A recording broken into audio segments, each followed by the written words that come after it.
Veteran animators Frank Thomas and Ollie Johnston were given the happy task of bringing three good fairies to life. At one point, Walt wanted the three fairies to all be alike, sort of like Huey, Dewey, and we thought, that's not going to be any fun. So we started figuring it the other way, worked on how we could develop them in special personalities. I think it did make the picture richer to have them that way. Little Merryweather was a feisty little thing that get upset real easy. Fauna was always the one trying to say pour oil on troubled waters to keep peace between Flora and Merryweather. Because Flora was not what you'd call an appointed leader. She just automatically sort of became the leader because she had the best ideas. But all in all, the three of them formed a happy team. During the production of Sleeping Beauty, voice recordings and live-action reference films were made by many of Hollywood's best-known character actresses, including Spring Byington, Madge Blake, and even Mayberry's Aunt Bee, Frances Xavier.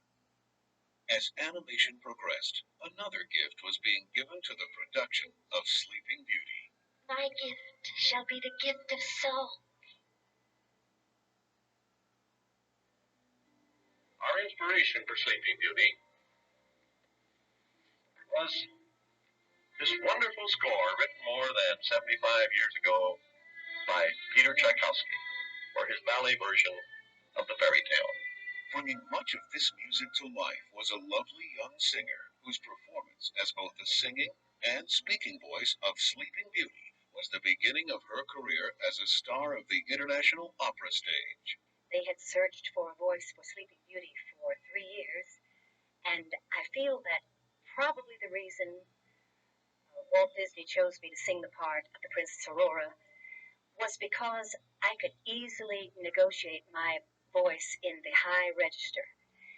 And it was almost like an extension of speech for me because I'd sung that way since I was a little girl. I never lost that, and I know that he wanted everything to be in the Tchaikovsky classical style, but he wanted it to be easily understood and warm and young and joyful with a romance in it, and that's the way I felt when I was doing the music. Like a love song to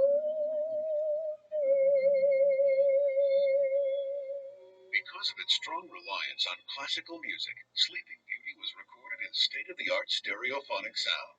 Similarly, its magnificent art and epic scope led to the decision to film Sleeping Beauty in the widescreen 70mm format. Sleeping Beauty is the first full-length animated feature photographed in what we call Technorama 70. Our previous features like Snow White, Pinocchio, and Cinderella were made for the standard-size theater screen. So they were filmed on 35mm film like this. But Sleeping Beauty was filmed in Technorama 70 like this. That meant that all of our artwork, backgrounds, paintings had to be larger and more detailed. All of these special processes and meticulous attention to detail had a cost, not just in money, but in the time it took to produce Sleeping Beauty. In addition to the complexity of Sleeping Beauty's production, Walt Disney and his staff were stretched thin, hard at work on Disneyland, 3 television series, and numerous live-action films. That's why it took us 6 years and $6 million to make Sleeping Beauty. But to us, it was worth it. I mean, at every stage, at every step, this film was going to be different. And that meant much more work. This was not business as usual for anybody at the studio. The picture was in animation longer than any picture I'd ever worked on, and since then either. It was so complex in its design statement that normally a background for a film might take a day or two.